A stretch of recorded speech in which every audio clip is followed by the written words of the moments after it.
Cerita ini dibuka dengan memperlihatkan sesosok jin besar bertubuh biru sedang membungkukkan badan untuk melindungi seorang anak kecil di bawah tubuhnya dari reruntuhan yang berjatuhan di atas mereka. Di saat bocah lelaki kecil itu ingin mati, dia bertanya kepada makhluk besar di hadapannya sebenarnya dirinya itu apa? Makhluk itu hanya bisa meminta maaf karena dia tidak bisa menjawab pertanyaan itu. Tapi makhluk itu berjanji akan mengabulkan satu permintaan dari bocah tersebut. Dengan penuh rasa hormat sosok jin itu memanggil bocah di hadapannya sebagai pemilik sihir terlibat. Dia menawarkan kekayaan atau kekuatan yang tak terbatas bagi bocah lelaki itu. Tapi, bocah lelaki yang bernama Aladin ini hanya memandangnya dengan sorot mata sedih sebelum mengungkapkan permintaannya. Skene berikutnya memperlihatkan kegiatan beberapa orang di kota Kishan yang terletak di tengah gurun. Di sana hiduplah seorang pemuda pengantar barang bernama Alibaba. Pemuda itu sering diejek oleh beberapa orang pria karena dia memiliki impian menggelikan yaitu ingin menaklukkan Dungeon. Suatu hari, saat sedang bekerja, Alibaba bertemu dengan seorang anak kecil misterius bernama Aladin yang sedang makan buah semangka di gerobak milik saudagar Budel. Aladin makan banyak sekali semangka tanpa peduli dengan Alibaba. Tiba-tiba Budel datang. Dia marah karena semangkanya dimakan oleh bocah itu. Alibaba mencoba meminta maaf, tapi dia tetap dihajar dan dituntut membayar semua kerugian buah-buahan yang dimakan oleh Aladin. Malam itu, Alibaba kembali ke gubuk tempatnya istirahat dengan tubuh sangat kelelahan. Perutnya terus berbunyi karena kelaparan tapi saat dia ingin mengambil makanan dari keranjang buah, semuanya sudah dimakan oleh Aladin. Akibatnya, Alibaba memarahi Aladin. Dia hanya bisa makan daging kering untuk malam itu. Tanpa sadar Alibaba menyebutkan soal Dungeon. Aladin yang lugu bertanya apa itu Dungeon? Alibaba menjelaskan, itu adalah sebuah labirin berbentuk tower misterius yang muncul di seluruh dunia 14 tahun yang lalu. Konon katanya siapapun yang berhasil menaklukkan labirin itu akan mendapatkan kekayaan dan kekuatan yang tak terbatas. Karena di tempat itu dipenuhi dengan harta dan sihir. Alibaba percaya, masih ada beberapa penyihir yang hidup di suatu tempat di dunia ini. Biasanya, mereka memiliki karpet terbang dan benda terbaik yang berisi jin. Sebelum sempat menjelaskan lebih lanjut, Alibaba tertidur. Keesokan harinya, Alibaba harus pergi bekerja. Tapi Aladin terus mengikutinya. Dia bertanya banyak hal, salah satunya mengenai Dungeon yang ada di kota itu. Alibaba menjelaskan, itu adalah labirin yang muncul 10 tahun yang lalu, dan diberi nama Amon. Alibaba mengatakan bahwa dia ingin menaklukkan Amon dan seluruh labirin di dunia ini, agar menjadi orang yang paling kaya nomor 1 di dunia. Alibaba terus bersikap kasar dan meminta Aladin pergi darinya. Tapi bocah itu terus-menerus mengikutinya. Saat mereka sedang berjalan di pasar, mereka menabrak seorang gadis cantik yang sedang membawa sebuah keranjang besar berisi lemon. Di kakinya terikat rantai besar yang menandakan dia adalah budak. Gadis itu sangat gugup hingga menjatuhkan semua lemon yang dia bawa. Aladin tidak mengerti dia menghampiri gadis itu dan menghancurkan rantai di kakinya. Dengan senyum lebar dia bilang, gadis itu bisa bebas pergi kemanapun setelah rantainya hancur. Semua orang tercengang melihat keberanian bocah kecil itu menghancurkan rantai yang menjadi simbol kepemilikan dari seorang budak. Tuan Budel muncul, mengatakan pada Alibaba, bahwa mencuri budak adalah kejahatan besar. Kecuali pemuda itu bisa membayar budak tersebut. Sayangnya, Alibaba tidak bisa melakukan itu karena dia hanya orang biasa yang tidak memiliki banyak uang. Tuan Budel menarik rambut gadis itu, dan menginjak-injak tubuhnya di depan banyak orang. Aladin tidak bisa membiarkan hal itu. Dia meniup serulingnya, hingga 2 lengan raksasa muncul dan menyingkirkan Buden beserta budak-budaknya yang mengganggu mereka. Semua orang terkejut melihat apa yang baru saja terjadi. Tiba-tiba penjaga keamanan muncul, sehingga Alibaba menarik Aladin pergi. Begitu juga di gadis rambut merah, yang langsung kabur meninggalkan tempat itu. Setelah bersembunyi di tempat yang aman, Alibaba bertanya pada Aladin sebenarnya makhluk apa yang keluar dari serulingnya. Bocah itu menjelaskan bahwa itu adalah teman baiknya sekaligus jin yang bernama Ugo. Alibaba langsung terkejut mendengar hal itu, tapi dia merasa senang karena dengan keberadaan mereka, dia yakin bisa menaklukkan Dungeon. Alibaba langsung berubah ramah pada Aladin. Dia mengajak Aladin ke sebuah restoran mewah berisi makanan enak. Di momen ini, Alibaba bertanya apa tujuan Aladin mengembara. Aladin menjelaskan bahwa dia sudah berjanji kepada Ugo untuk mencari wadah berisi jin yang lain. Dengan ini, Alibaba meminta Aladin pergi bersamanya ke Dungeon itu. Saat keluar dari restoran itu, Tuan Budel menemukan mereka. Dia meminta Alibaba mengganti rugi. Alibaba tidak memiliki uang sekarang tapi dia berjanji akan segera membayar hutang kepada pria itu setelah berhasil melakukan Dungeon. Tuan Budel dan bawahannya mentertawakan ucapan Alibaba. Dia mendesak pemuda itu mengikutinya sekarang, atau menjadi budaknya selamanya? Merasa tidak memiliki pilihan lain, akhirnya Alibaba mengikuti pria itu. Hari ini mereka akan mengirim anggur ke kota sebelah. Sekaligus beberapa budak ketambang. Di perjalanan, di tengah gurun yang panas, mereka dihadang oleh monster bunga raksasa yang memiliki banyak tentakel. Seorang budak kecil dan gadis rambut merah jatuh ke dalam kelopak bunga itu.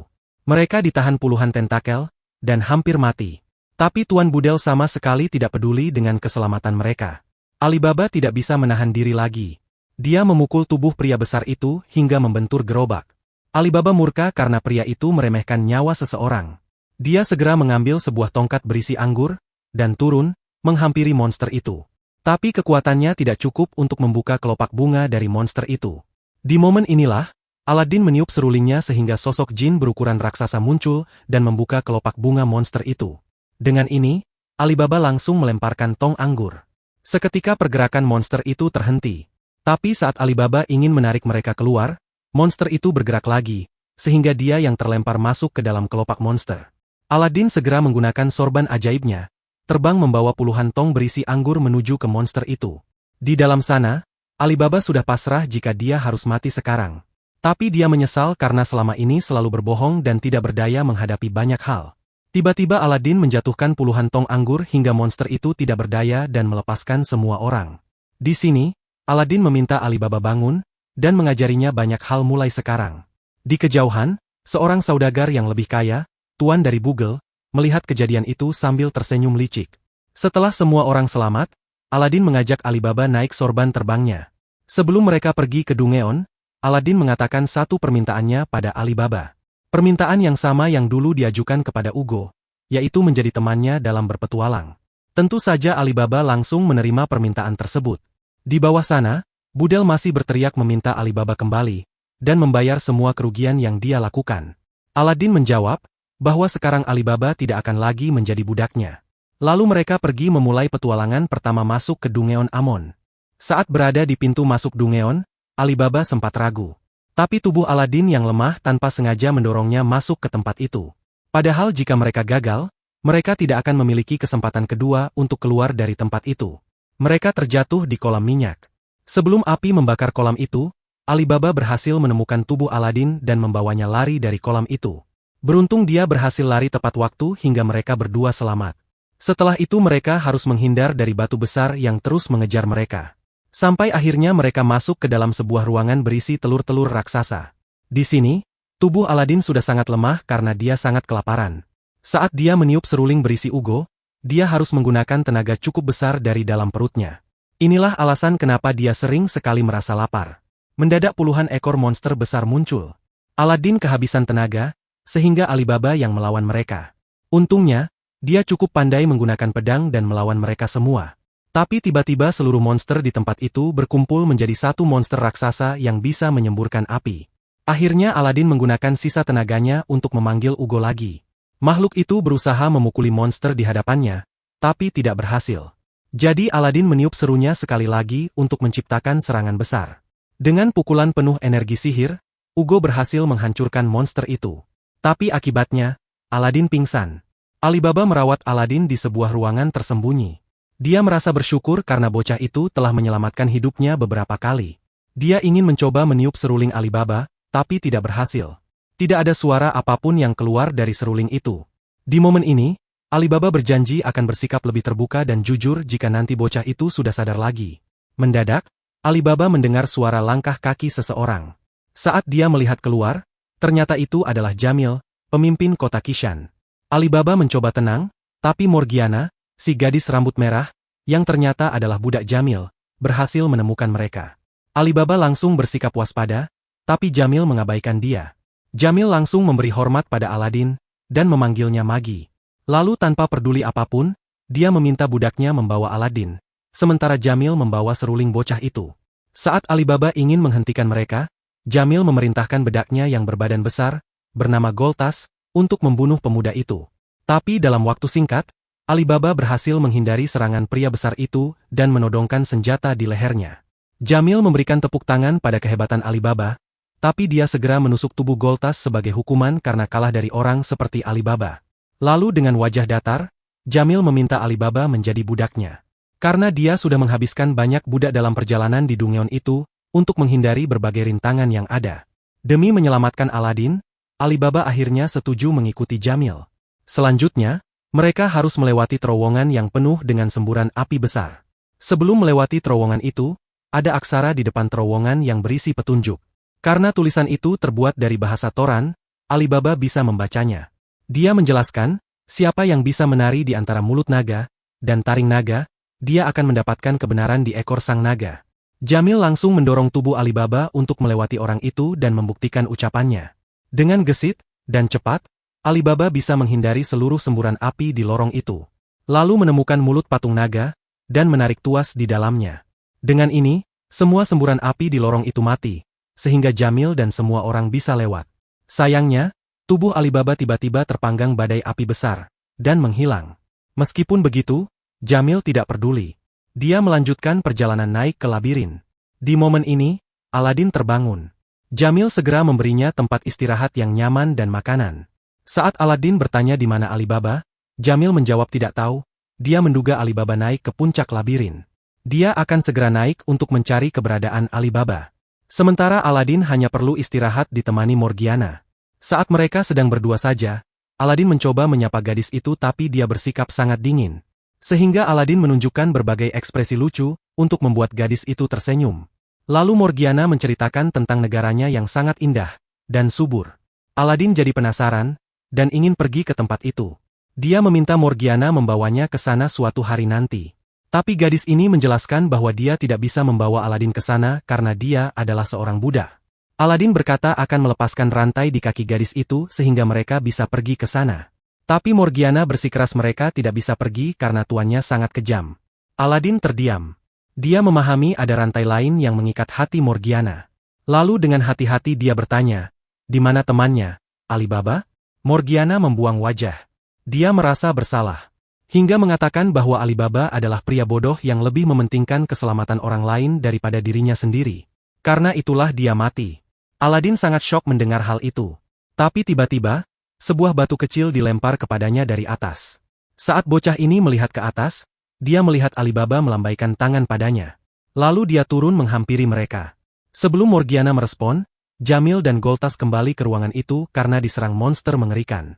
Jamil ingin meminta bantuan Aladin, tapi Alibaba ada di sana. Ternyata pemuda itu berhasil selamat karena dia menemukan pintu rahasia di balik patung naga. Sekarang dia dan Aladin langsung ke ruang puncak. Morgiana mencoba mengejar mereka atas perintah Jamil, tapi dia gagal. Hingga dia dipukuli oleh Jamil. Saat sampai di depan pintu kebenaran, Alibaba menjelaskan, pintu itu hanya bisa dibuka oleh dua tangan kanan oleh dua orang. Saat dia dan Aladin meletakkan tangan di pintu itu, seketika dinding di ruangan itu menghilang. Mereka berdiri di puncak menara yang terbuka. Di atas mereka ada langit luas yang membentang. Di tengah kota yang luas itu, tiba-tiba sebuah menara mengeluarkan api yang sangat besar. Aladin membawa Alibaba naik sorban terbang menuju ke tempat itu. Alibaba menyadari, di kota itu sama sekali tidak ada orang. Aladin menjelaskan bahwa tempat itu bernama Necropolis. Kota mati yang pernah dibicarakan Ugo. Membicarakan tentang Ugo membuat Alibaba penasaran. Dia meminta Aladin mengenalkan mereka, dan menceritakan semua hal tentang kehidupan Aladin. Dengan penuh semangat Aladin akan melakukannya setelah serulingnya kembali. Di sisi lain, Jamil dan kelompoknya masih sangat kesulitan menghadapi monster yang terus mendesak mereka. Untuk melampiaskan kemarahan dan rasa frustrasi, Jamil terus-terusan menendang tubuh Morgiana yang kurus. Saat Aladin dan Alibaba sampai di ruang harta, tiba-tiba Goltas muncul.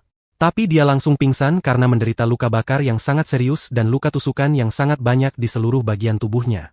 Belum selesai rasa terkejut mereka, mendadak Morgiana muncul, langsung menendang tubuh Aladin hingga membentur tembok dengan sangat keras, dan langsung pingsan. Jamil langsung mengumpat pada Alibaba saat melihat pemuda itu. Dia nampak kelelahan, dan frustasi karena menghadapi semua monster itu. Dia menganggap Alibaba, si budak rendahan, yang bertanggung jawab atas penderitaannya karena harus menghadapi monster-monster itu.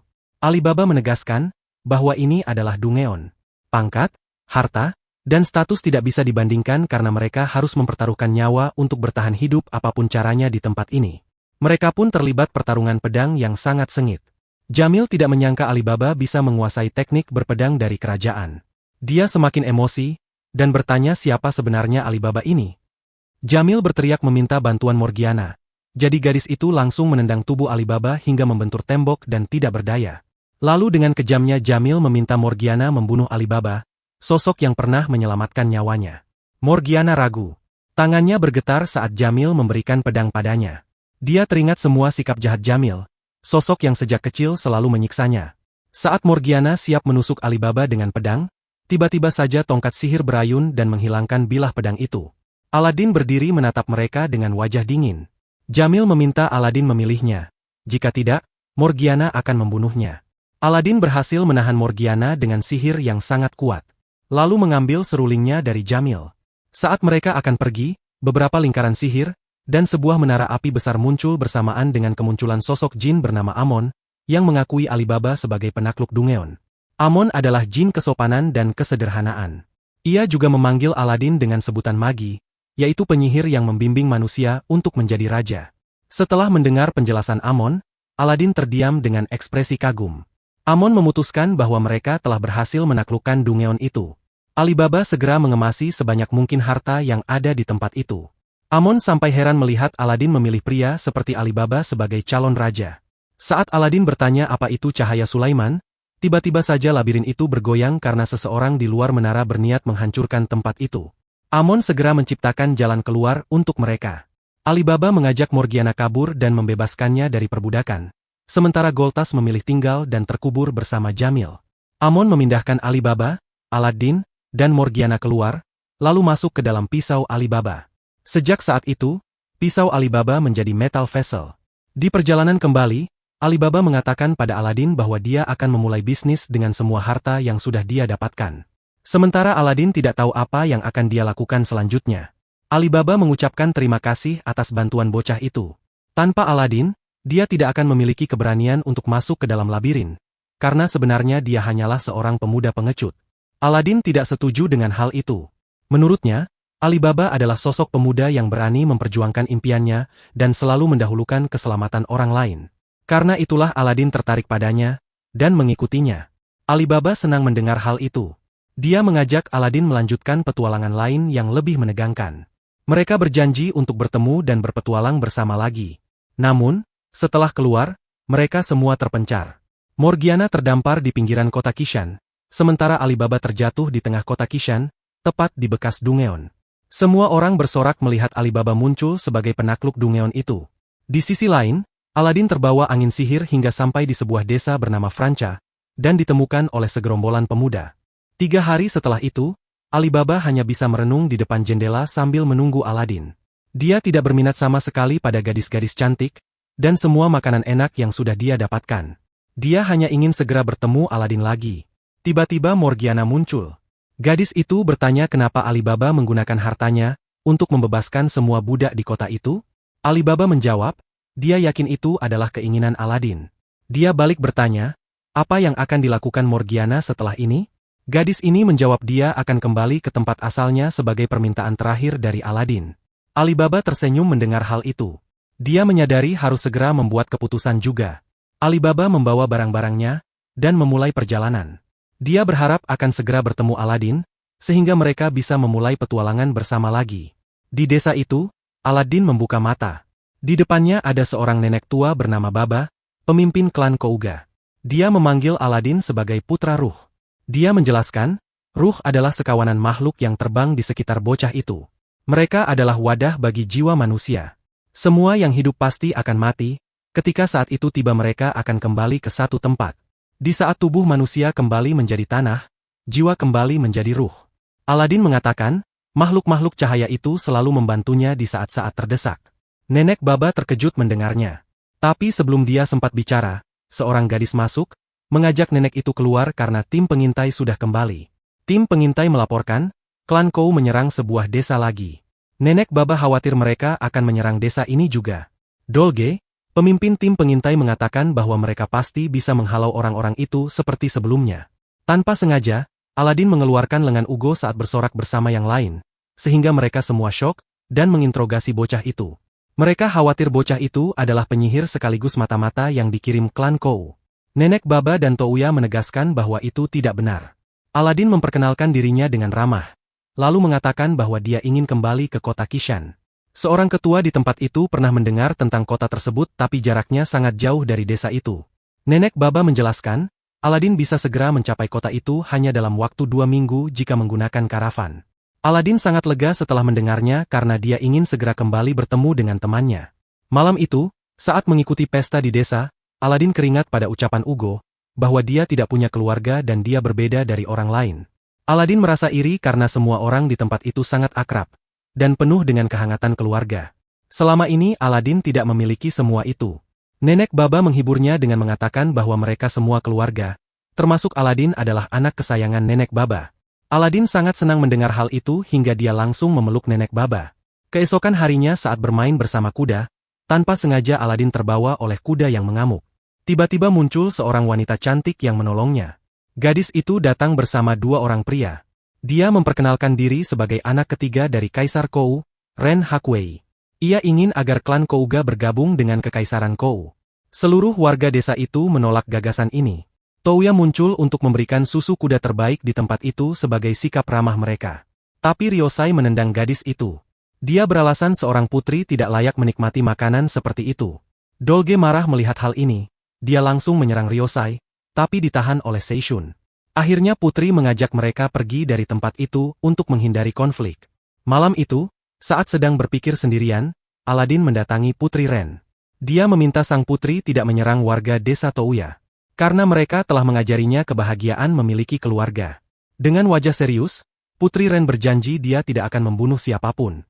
Dia hanya ingin menyatukan seluruh dunia. Aladin melihat para ruh terbang di sekitar sang putri, sehingga dia langsung mempercayai yang diucapkan gadis ini dan kembali untuk mengabarkan hal ini kepada Nenek Baba.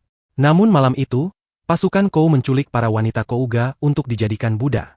Para pemuda Kouga langsung bergerak menyelamatkan mereka, tapi sebelum itu, Baba meminta mereka untuk tidak membunuh siapapun demi menghindari perang. Selama proses pembebasan, terjadi pertarungan sengit antara pemuda Kouga dan beberapa prajurit Kou. Saat Dolge hampir membunuh Ryosai, dia teringat pada pesan Nenek Baba agar menghindari perang dengan tidak membunuh siapapun. Nenek Baba dan Aladin menunggu di tepi desa. Di momen ini, Baba menjelaskan tentang Magi, sesuai permintaan Aladin. Nenek Baba mendengar, Magi adalah seorang anak muda yang muncul dan meramalkan bahwa manusia harus membentuk sebuah negara yang dipimpin oleh seorang raja. Seseorang yang layak menjadi raja harus mengatasi rintangan di labirin. Mereka yang berhasil keluar dari labirin itu akan menjadi raja dan berhasil menciptakan negara yang damai. Pemuda misterius itu langsung dihormati orang-orang karena ramalannya sangat akurat. Dialah yang sampai sekarang disebut Magi. Sekarang Aladin mengetahui apa itu Magi, dan apakah itu dirinya. Lalu, Aladin menceritakan bahwa dia sudah bertemu Putri Ren, dan dia berjanji tidak akan melukai siapapun dari suku Kouga. Tidak lama, para pemuda desa Kouga berhasil menyelamatkan para gadis tanpa melukai siapapun. Nenek Baba sangat senang dan bangga pada mereka. Nenek Baba mengatakan kepada mereka bahwa sekarang mereka harus bersedia bergabung dengan Kekaisaran Kou, untuk menghindari perang dan menjaga hal terpenting bagi mereka yaitu keluarga dan nyawa mereka. Para pemuda ini memiliki pemikiran yang lebih terbuka dan bersedia mengikuti ucapan Nenek Baba. Tapi saat mereka sedang makan bersama di luar, tiba-tiba Nenek Baba diserang panah misterius saat sedang pergi sendirian. Aladin membawa Nenek Baba ke desa secepat mungkin untuk mendapatkan pertolongan.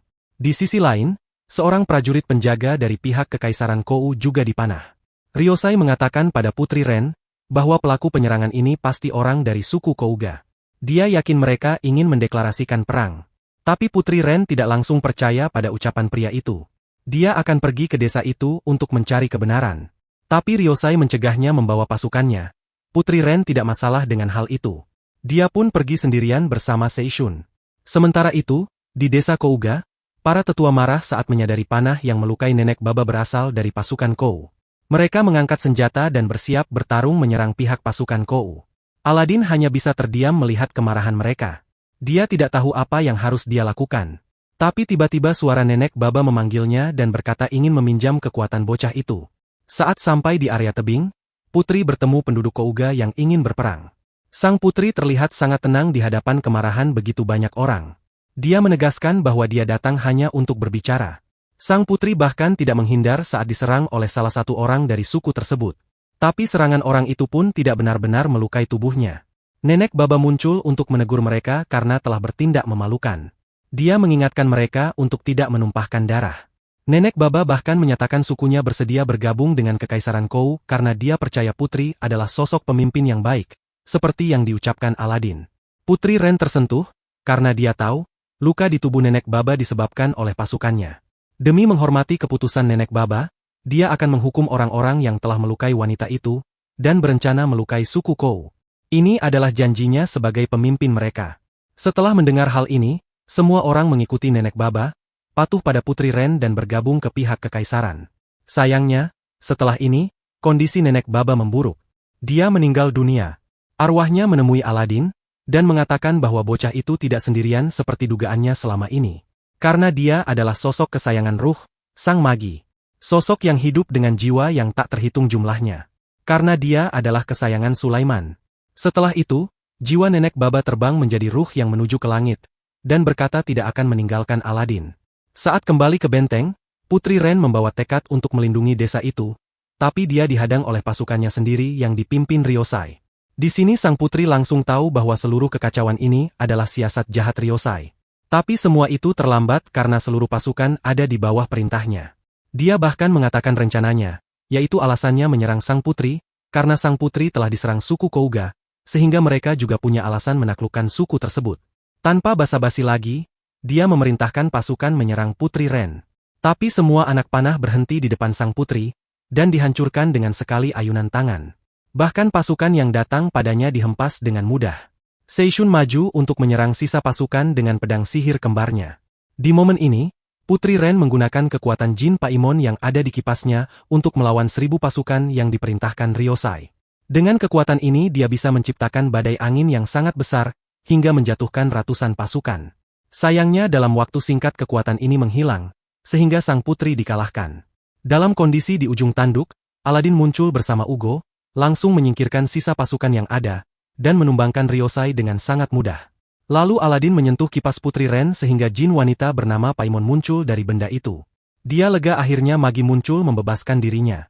Paimon menjelaskan, bahwa Putri Ren adalah kandidat raja yang dipilih oleh magi di Kekaisaran Kou.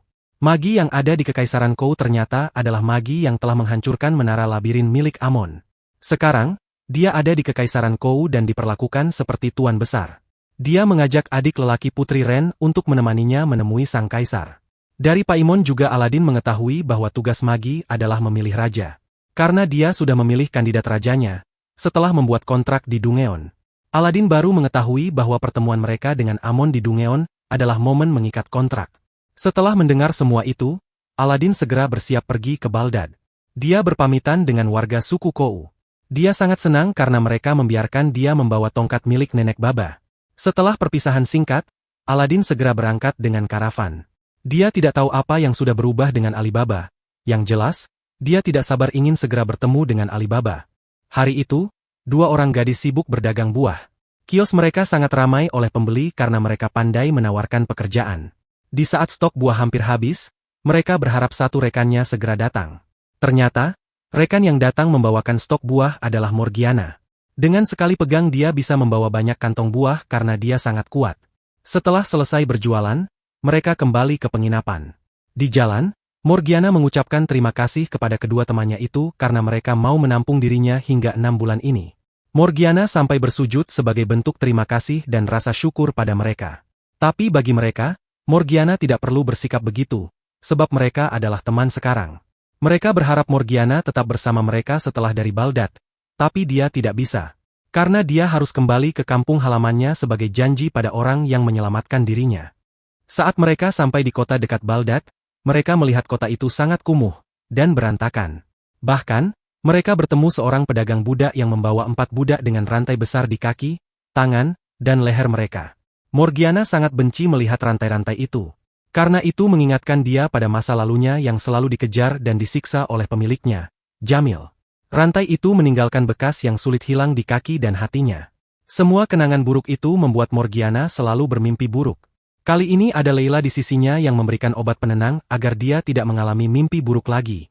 Keesokan harinya, ketua karavan mengatakan bahwa mereka tidak bisa masuk ke kota Baldad karena jalan utama ditutup komplotan perampok. Mereka terkenal kejam dan jahat. Bukan hanya mengambil barang, mereka juga membunuh banyak orang di perjalanan. Padahal Morgiana harus ke Baldad untuk menemukan kapal ke kampung halamannya. Akhirnya, Morgiana mendatangi kemah para perampok itu di malam hari. Meskipun sendirian, gadis itu mampu menghajar mereka dengan tangan kosong. Dia sangat lincah saat melompat, menghindari serangan lawan, tapi kekuatan kakinya sangat dahsyat saat menghajar mereka. Bahkan dia bisa menjatuhkan seorang pria gemuk hanya dengan sekali tendangan. Fatima, si pedagang budak langsung mengetahui bahwa gadis itu adalah salah satu anggota suku Vanalis, penguasa benua gelap yang sangat kuat.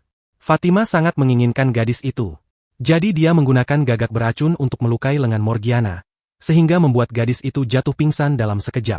Beberapa saat kemudian, saat membuka mata, Morgiana berada di dalam sel penjara bersama seorang gadis kecil bernama Nadja. Kaki mereka sama-sama diikat oleh rantai, tapi rantai pengikat milik Morgiana lebih besar dan lebih kuat. Nadja menjelaskan, dia diculik oleh Fatima, dia tidak tahu untuk apa. Morgiana menjelaskan, mereka akan dijual sebagai budak. Dia mengatakan semua hal mengerikan setelah menjadi budak, sehingga Nadja menangis karena ketakutan. Hal ini mengingatkan Morgiana pada masa kecilnya. Jadi dia menghibur Nadja, dengan berjanji akan membebaskan mereka dari tempat itu sehingga gadis kecil itu tidak akan menjadi budak. Pagi itu, di penginapan, Leila dan Sasha kebingungan mencari Morgiana. Mereka curiga gadis itu pergi ke Baghdad sendirian, dan melawan perampok yang menghalangi jalan. Saat mereka akan mencarinya, kepala karavan mencegahnya. Di belakangnya ada sekawanan pria menyeramkan yang nampak seperti perampok. Tapi sebenarnya mereka juga pedagang karavan yang akan membantu kepala karavan Leila membersihkan perampok itu. Saat terbangun di pagi hari, dan melihat Nadja demam, Morgiana meminta pertolongan pada Fatima. Tapi bukannya diobati, gadis kecil itu justru dijadikan makanan untuk sekawanan hiena yang kelaparan. Fatima tidak mau keluar uang banyak untuk merawat budak kelas rendah. Morgiana panik, dia berteriak sambil mencoba melepaskan rantai itu. Tapi tidak bisa. Di saat putus asa, dia mendengar suara Goltas yang mengatakan padanya, bahwa gadis itu bukan budak lagi, tidak ada yang bisa mengekangnya dengan rantai lagi. Seketika Morgiana mendapatkan dorongan kekuatan besar. Dia melompat setinggi mungkin, hingga menghancurkan rantai di kakinya. Lalu dia berteriak dengan gema aneh yang membuat para hiena lari ketakutan. Morgiana segera melepaskan Nadja, tapi bahaya lain muncul. Fatima melepaskan beberapa ekor macan gurun dengan gigi pedang yang sangat besar. Morgiana tidak gentar lagi. Dia menghajar mereka dengan kekuatan kakinya yang cepat, tajam dan lebih kuat dari siapapun. Karena dia adalah keturunan suku Vanalis yang melegenda karena kekuatannya. Fatima sangat ketakutan saat gadis itu datang padanya. Dia memohon ampun agar Morgiana melepaskan dirinya. Sebagai syarat, Morgiana meminta kunci semua orang yang dibawa paksa oleh Fatima. Merasa tidak punya pilihan, Fatima memberikan kunci-kunci itu. Saat memasuki sel milik orang-orang, mereka bertemu orang tua Nadja. Mereka segera menghampiri anaknya sambil menangis haru. Tanpa diduga, di tempat itu Morgiana bertemu dengan Aladin. Dia tertangkap oleh kelompok Fatima saat karavan mereka tertimpa batu besar. Setelah Aladin mendapatkan lagi serulingnya, dia segera memanggil Ugo untuk menghancurkan tempat itu. Saat kepala karavan dan Leila datang ke markas pedagang budak itu, semuanya sudah diselesaikan oleh Aladin. Leila senang melihat Aladin karena sebelumnya mereka pernah bertemu. Ternyata Aladin bertemu dengan mereka sebelum bertemu dengan Alibaba di Kishan. Sekarang, Aladin akan bergabung dengan karavan kelompok Leila untuk ke Baghdad mencari Alibaba. Sebelum berangkat ke Baghdad, malam itu, semua orang istirahat, sambil menikmati pesta yang sangat meriah. Morgiana sangat senang melihat pemandangan seperti ini. Aladin duduk di sisinya dan mengatakan bahwa semua orang terhubung oleh takdir masing-masing. Jadi meskipun mereka terpisah, mereka tidak benar-benar sendirian. Ikatan dengan orang-orang yang sudah ditakdirkan akan selalu terhubung. Morgiana setuju dengan hal itu. Karena tadi siang, saat dalam kondisi putus asa, dia mendengar suara Goltas memberinya dukungan. Meskipun mereka sudah berbeda alam, pada dasarnya mereka masih berteman. Saat memasuki hutan menuju Baghdad, Morgiana menjelaskan keinginannya untuk bertemu Alibaba dan Aladin, karena mereka telah mengembalikan kebebasannya. Dia bahkan bersujud saat mengucapkan terima kasih. Tapi tiba-tiba mereka bertemu seorang pria bugil bernama Sin. Aladin meminjamkan pakaiannya, lalu dia menceritakan pengalamannya melewati padang pasir, dan melihat berbagai hal ajaib di luar sana. Aladin sangat senang bisa merasakan berbagai petualangan menakjubkan dalam perjalanannya. Kali ini, dia sampai di Baghdad. Negara kecil yang menjadi pusat perdagangan maritim sejak dulu di bagian timur laut. Negara itu dipimpin oleh keluarga Saluja selama beberapa generasi. Tapi di sisi lain kota besar itu terdapat area kumuh yang penuh dengan warga miskin. Negara ini jatuh pada kekacauan semenjak kematian raja sebelumnya. Sekarang mereka sampai di hotel nomor 1 di kota itu. Sin berjanji akan segera membayar semua yang telah mereka berikan. Dia bahkan berjanji akan memberikan kamar terbaik untuk mereka. Barulah terungkap bahwa pria itu adalah Sinbad, raja dari negeri Sindria. Ia kehilangan pakaiannya karena dicuri perampok saat tidur. Sinbad dimarahi oleh tangan kanannya, Jafar, karena sikap cerobohnya itu. Saat sedang istirahat, Aladin bertanya pada pelayan di mana mereka bisa menemukan kapal yang menuju ke benua gelap. Pelayan itu menjawab untuk sekarang susah ditemukan kapan menuju ke selatan karena kemunculan komplotan perampok kabut. Perampok yang hanya muncul saat kabut memenuhi kota. Raja Balbat saat ini, Raja Ahmad Saluja, dibantu oleh adiknya yang juga wakil raja, Sahmad.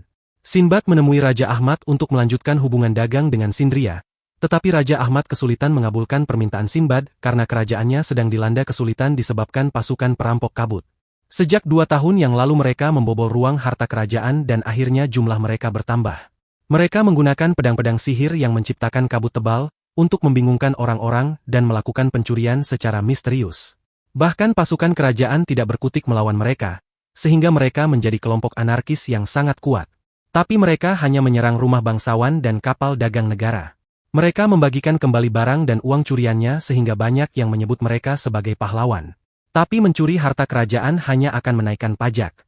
Sehingga ini sama sekali tidak memperbaiki keadaan. Semenjak kemunculan pemimpin baru di pasukan perampok, kerajaan mengalami semakin banyak masalah. Jika Sinbad ingin memulai kembali hubungan perdagangan di antara negara mereka, maka pihak Sinbad harus mencari solusi sendiri untuk masalah ini. Di sisi lain, Aladin juga baru mendengar cerita ini dari pelayan hotel. Dia terkejut mengetahui nama pemimpin baru pasukan perampok itu adalah Alibaba. Meski telah mendengar bahwa Alibaba bergabung dalam kelompok penjahat, Aladin masih tidak sabar ingin segera bertemu dengannya. Saat bertemu Sinbad setelah makan siang, Aladin mengeluarkan ugo untuk dikenalkan pada mereka.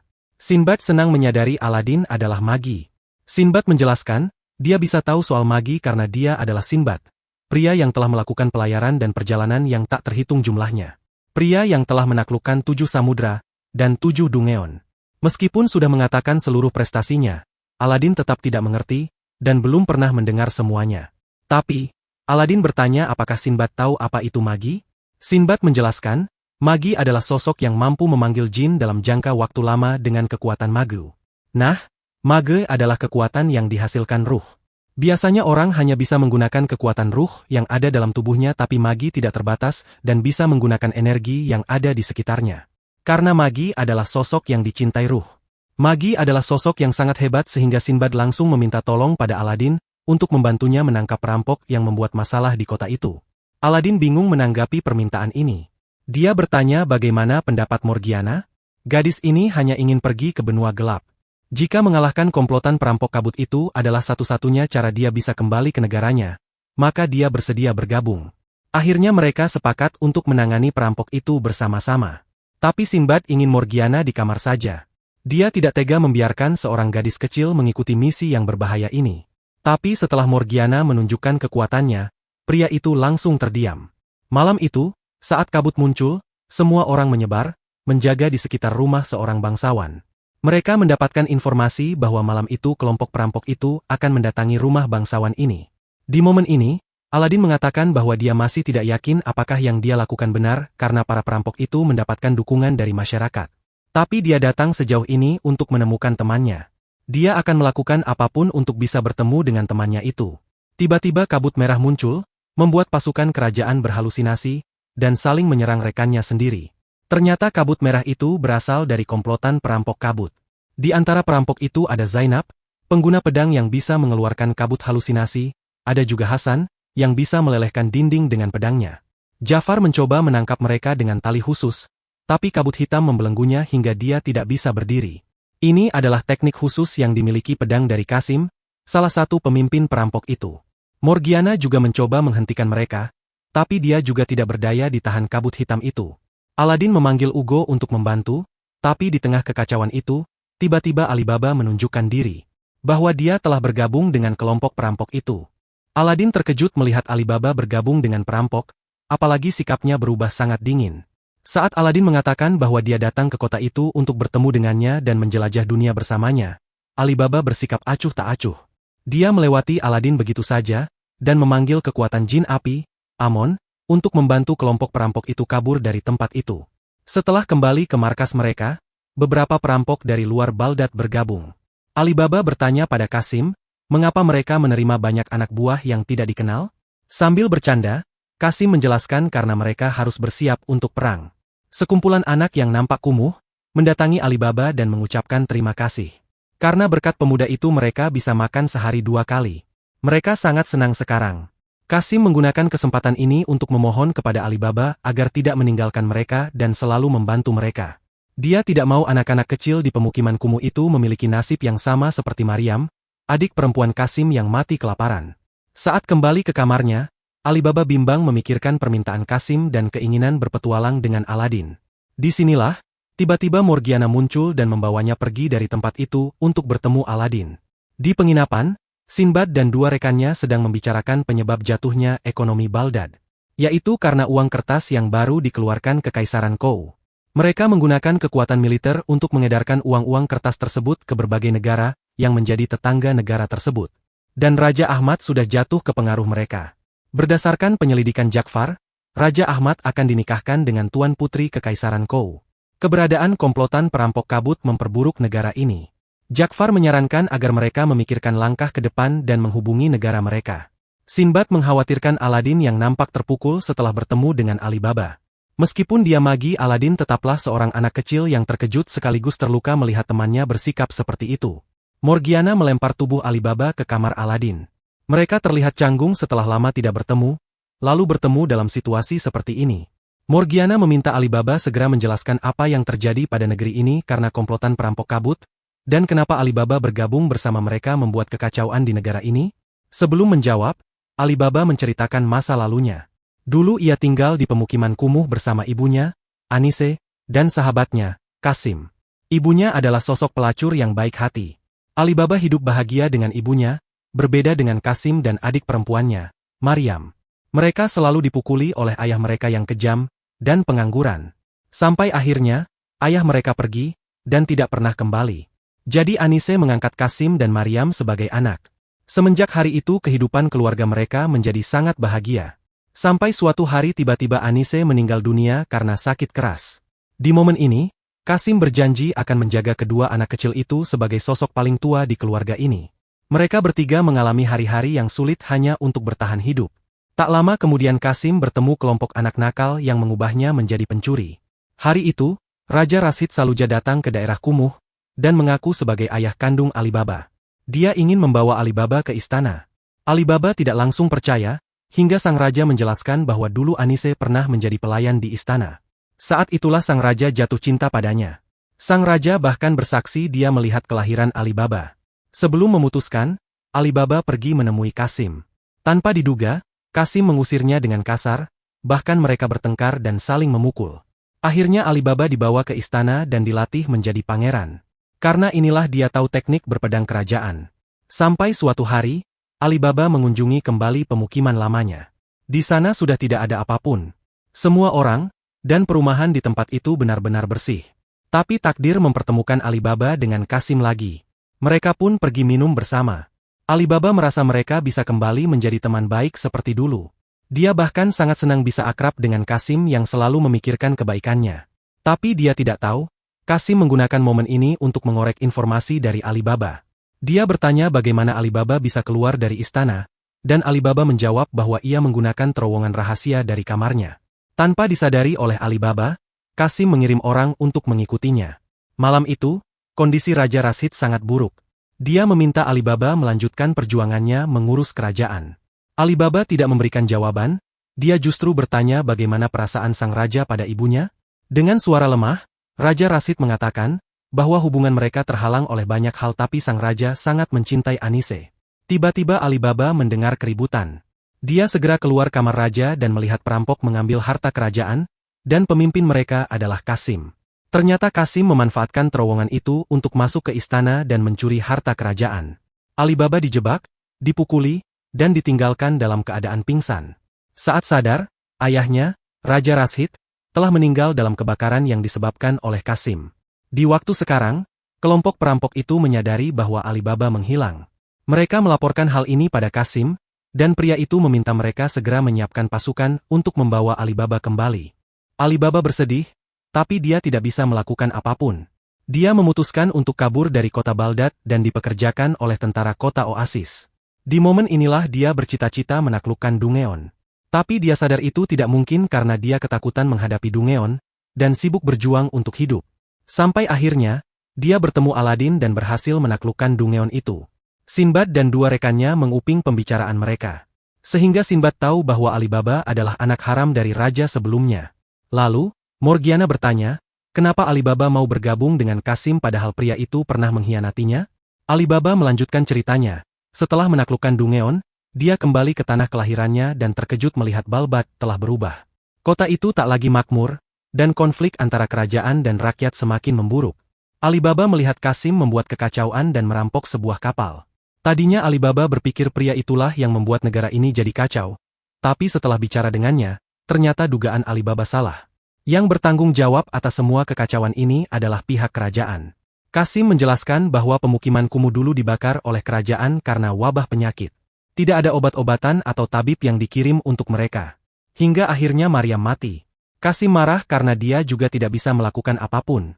Sejak saat itu, Kasim mendirikan pasukan kabut untuk membela kaum tertindas. Mereka akan terus melawan 10 negara tersebut menghancurkan mereka. Alibaba mencoba mengingatkan pemuda itu bahwa semua ini tetaplah salah. Suatu hari nanti mereka bisa saja tertangkap. Kasim bersikeras karena Alibaba tidak tahu apa yang sudah mereka lalui. Tiba-tiba Kasim meminta Alibaba menjadi pemimpin perampok kabut agar mengubah stigma orang-orang bahwa kelompok mereka bukanlah penjahat. Alibaba tahu pria itu telah mengkhianatinha, tapi setelah bicara dengannya, Alibaba menyadari bahwa Kasim masih keluarganya. Alibaba akan terus maju demi mendapatkan dukungan dari masyarakat dengan cara membagikan rampasan kelompok mereka kepada masyarakat. Aladin terdiam mendengar cerita Alibaba. Dia teringat perasaan ini, yaitu seperti yang dirasakan Nenek Baba saat melihat seluruh orang di sukunya siap berperang. Aladin mengatakan, jika semua ini tidak berjalan sesuai dengan apa yang pemuda itu rencanakan, maka ini hanya akan berakhir dengan semangat menyedihkan. Apapun itu, Alibaba ingin melakukan sesuatu untuk negaranya yang sangat kacau ini. Meskipun sebenarnya dia tidak tahu apakah yang dia lakukan ini benar atau tidak. Karena inilah dia tidak siap bertemu dengan Aladin dan Morgiana sekarang. Aladin memukul kepala Alibaba sambil memintanya tenang. Masalah di negara ini memang sangat rumit tapi Aladin akan membantu memikirkan jalan keluarnya.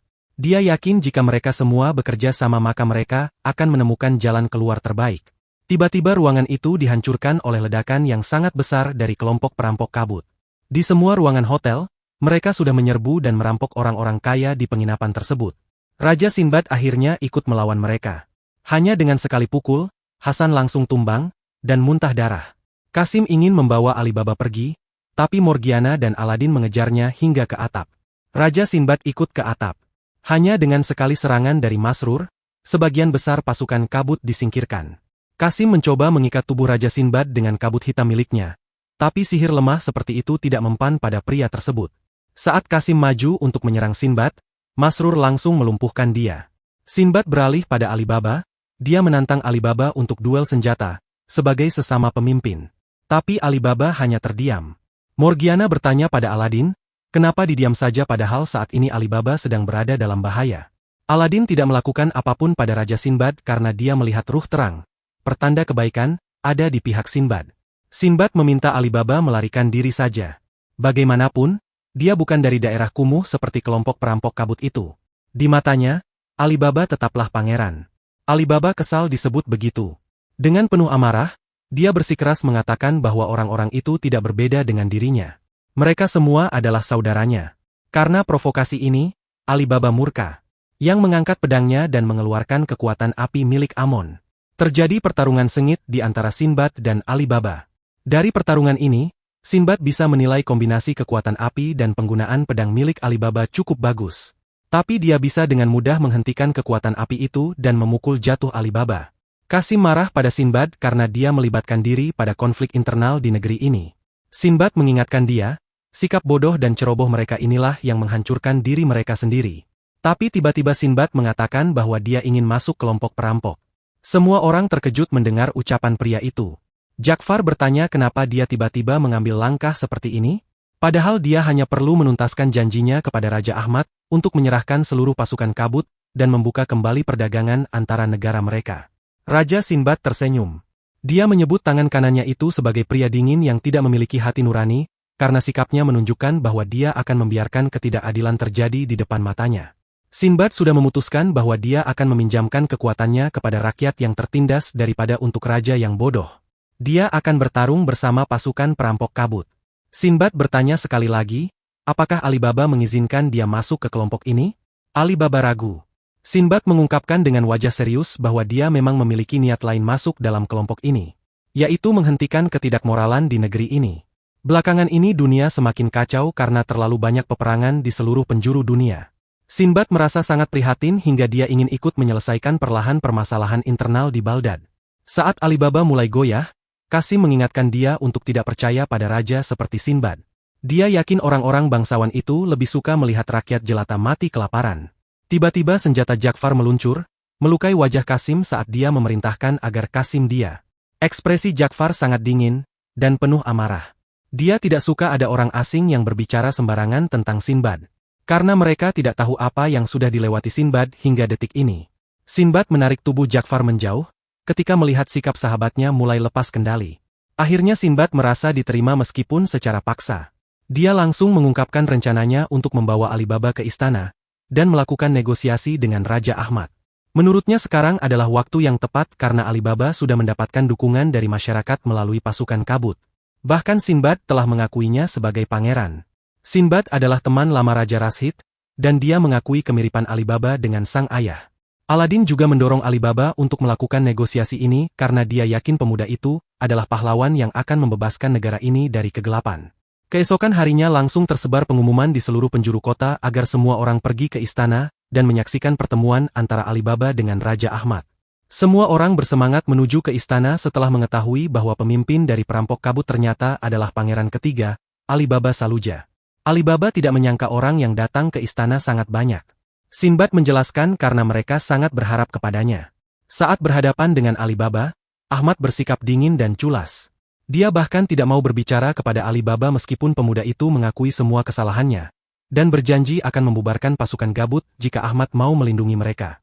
Ahmad mengabaikan ucapan Alibaba, memerintahkan pasukan menahannya, dan menyebut pemuda itu sebagai anak haram yang tidak tahu malu. Dia bahkan tidak pernah menganggap Alibaba sebagai adiknya. Jika bukan karena perlindungan Sinbad, Ahmad ingin sekali memotong leher Alibaba sekarang juga. Alibaba mengamuk. Dia kesal mendengar Ahmad menganggap remeh rakyat. Menurutnya, Ahmad tidak layak menjadi raja. Di saat seperti ini, tiba-tiba seorang pria dengan penutup kepala bernama Bankir muncul. Di luar istana, si magi hitam berjalan melewati Aladin. Walaupun sebentar, Aladin bisa merasakan kekuatan gelap dari magi itu. Seolah matahari gelap baru saja lewat. Bankir memperkenalkan diri sebagai penasehat keuangan Baghdad. Tidak berapa lama, Judul masuk ke ruangan tersebut. Sinbad nampak mengenal pemuda itu, tapi dia terkejut saat mendengar Judal adalah pendeta kerajaan Kou. Karena kedatangan mereka, Ahmad meminta Sinbad pergi. Dia menolak hubungan perdagangan dua negara mereka karena dia akan menyerahkan otoritas perdagangan Baghdad kepada Kekaisaran Kou. Semua atas saran Bankir untuk meningkatkan ekonomi Baghdad. Bankir memperkenalkan dirinya dengan sopan pada Sinbad dan menawarkan jasanya. Alibaba menyela pembicaraan mereka. Dia berteriak, meminta Ahmad mendengar permohonannya untuk memikirkan keselamatan dan kesejahteraan rakyat. Tapi Ahmad tidak mau mendengarnya sedikit pun. Dia justru menganggap Alibaba sampak dari daerah kumuh. Alibaba hanya bisa berteriak penuh amarah pada Ahmad, akhirnya dia harus mundur atas saran Sinbad. Saat kembali ke penginapannya, Alibaba terlihat murung karena negosiasi gagal. Aladin memberitahunya bahwa itu tidak gagal. Di luar penginapan banyak orang menunggu dan mendukungnya. Langkah yang diambil Alibaba telah berhasil menyentuh banyak orang. Tapi Alibaba tetap tidak berani mengatakan hasil negosiasi pas mereka. Beruntung Sinbad ada di sini. Dia akan mengumumkan hasil negosiasi, dan meminta Alibaba mendampingi. Setelah mengumumkan bahwa negosiasi gagal, semua orang nampak kecewa dan merasa hidup mereka sudah tamat. Tapi Sinbad segera membantah semua itu. Karena untuk pertama kalinya, mereka semua berani bertarung dengan adil dan terbuka, bukan lagi sebagai pencuri di balik kabut. Sinbad mengingatkan mereka akan alasan mereka bertarung hingga sejauh ini. Sinbad berjanji akan meminjamkan kekuatannya sampai mereka mencapai tujuannya. Bahkan dia rela menerima mereka semua ke negara mereka membuang mereka. Semua orang lega mendengar ucapan Sinbad. Mereka merasakan harapan lagi. Malam itu, entah angin apa yang membawa Judal datang ke tempat kumuh itu. Dia mencari Sinbad, mengajaknya untuk bekerja sama dan mengambil alih dunia. Tentu saja Sinbad langsung menolak tawaran tersebut. Tapi tiba-tiba dia melihat Aladin. Dia tidak percaya saat Sinbad mengatakan bocah kecil itu adalah magi seperti dirinya. Karena Aladin terlihat sangat lemah. Saat mereka berkenalan secara resmi, mendadak Judal memukul wajah Aladin hingga bocah itu terjatuh. Semua orang panik melihat hal ini, tapi Judal tidak nampak merasa bersalah. Sinbad mencoba menjelaskan bahwa Aladin tidak terlibat dengan mereka. Dia berharap dengan ini Judal berhenti. Tapi ini tidak berhasil. Judal justru melihat kandidat raja pilihan Aladin adalah Alibaba. Seketika dia mentertawakan Alibaba karena tadi siang dia diejek orang seperti Ahmad. Dia menyebut Alibaba sebagai pecundang yang menyedihkan. Aladin langsung tidak terima mendengar ucapan Judal. Di matanya, Alibaba adalah sosok yang sangat pemberani dan baik. Tanpa basa-basi, Judal menyerang Alibaba dengan tongkatnya hingga pemuda itu terlempar dan membentur tembok. Semua orang semakin emosi melihat sikap Judal yang seenaknya. Akhirnya Aladin menunjukkan kekuatan sihirnya. Dia tidak ingin bertarung, tapi jika Judal mencari masalah, dia siap menghentikan pemuda itu. Sinbad meminta mereka menghentikan perselisihan ini, tapi Judal memintanya untuk tidak ikut campur dalam pertarungan di antara magi. Lagi pula mereka tidak bisa menghentikannya karena sekarang tidak memegang wadah logam. Meskipun begitu, Sinbad tetap meminta Masrur maju menyerang Judal, hingga akhirnya serangan itu tidak berguna. Pertarungan di antara mereka tidak bisa dihentikan. Aladin menunjukkan kemampuan serangan yang cukup besar, sehingga Judal menanggapinya dengan serius. Dia langsung menunjukkan kekuatan sihirnya, menyerang dengan petir. Beruntung, Aladin berhasil mengeluarkan ugo tepat waktu untuk menahan serangan itu. Judal sempat kagum melihat kemampuan Aladin memanggil jin sebesar itu. Tapi sihirnya masih banyak. Judal bisa mengubah air menjadi tombak es yang langsung menyerang semua orang. Dia tidak peduli meskipun serangannya melukai orang biasa. Ugo memberikan serangan balasan, memukul pemuda itu hingga membentur tanah dengan sangat keras. Tapi Judal masih bisa berdiri. Dia justru tertawa terbahak-bahak karena sangat menikmati pertarungan ini. Judal memberikan serangan balasan, hujan tombak es besar yang langsung mengenai Ugo. Aladin panik melihat Ugo terluka, begitu juga semua orang di tempat itu kecuali Judal. Aladin mencoba memberikan kekuatan pada Ugo hingga dia cukup kuat untuk berdiri lagi. Aladin marah. Dia bertanya kenapa Judal melakukan ini pada mereka. Sambil tersenyum lebar, Judal menjelaskan bahwa dia memiliki terlalu banyak kekuatan, sehingga dia bingung harus berbuat apa. Jadi setiap hari terasa sangat membosankan. Tapi hari ini, pertarungan ini, membuatnya merasa sangat senang dan bersemangat. Judal pun menantang Aladin bertarung lagi. Aladin ingin menolak, tapi Ugo berdiri, bersiap bertarung lagi, meskipun Aladin memberinya perintah untuk masuk ke seruling lagi. Ugo tidak mau mendengar ucapannya meskipun Aladin terjatuh dari tubuhnya. Di alam jin, Ugo tersenyum lega, karena dia tahu, Aladin tidak akan pernah meninggalkan dia. Sekarang, saatnya Ugo membuktikan bahwa dia juga seorang teman yang baik, yang tidak akan meninggalkan Aladin juga. Mendadak, Judal menyerang Aladin dengan kilat besar, beruntung Morgiana berhasil menyelamatkan dia tepat waktu. Lalu, Alibaba menyerang Judal dengan belati miliknya. Awalnya, serangan itu tidak berpengaruh pada barrier milik Judal, tapi akhirnya belati itu bisa menghancurkan barrier pelindung itu, dan melukai wajah Judal. Judal murka karena rasa sakit yang dia dapatkan. Dia segera membenturkan tubuh Alibaba ke tembok dengan lebih keras dari sebelumnya. Judal ingin menghajar mereka semua hingga mati. Mendadak Ugo memukulnya hingga dia membentur tembok juga. Tidak selesai sampai di situ, Ugo menghampirinya dan memukulinya lagi hingga menghancurkan sebuah tembok. Kali ini Ugo bahkan bisa menangkis serangan es dari Judal. Hal ini membuat Judal semakin murka. Dia menuduh Ugo bukan jin milik Aladin, lalu menyerangnya sekuat tenaga. Kali ini Judal menyerang Ugo dengan bilah es lebih besar, hingga menancap tepat di dadanya. Saat Judal merasa sudah menang, Ugo menggunakan dua telapak tangannya yang sangat besar untuk mencengkram tubuh pemuda itu. Judal mencoba menahan dengan barrier pelindung dan sihir petir, tapi sia-sia. Pada akhirnya, dia diremas telapak tangan Ugo hingga tidak berdaya dan mengalami luka bakar parah karena petirnya sendiri. Semua orang, bahkan Aladin sampai tercengang melihat hal ini. Ternyata serangan Ugo belum selesai.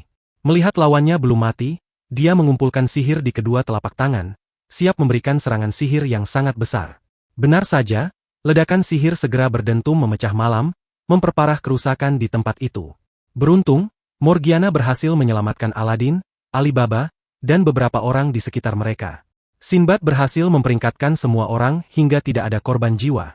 Alibaba bertanya kenapa Ugo jadi seperti ini, liar dan tidak mengikuti perintah Aladin? Bocah itu tidak tahu karena ini baru terjadi pada mereka. Saat dilihat dengan seksama, tubuh Judal tidak ada. Ternyata dia diselamatkan oleh rombongan Kekaisaran Kou. Di antara mereka, ada seorang penasehat yang memiliki kemampuan menyembuhkan, dan putri resmi dari Raja Kou yang sekarang.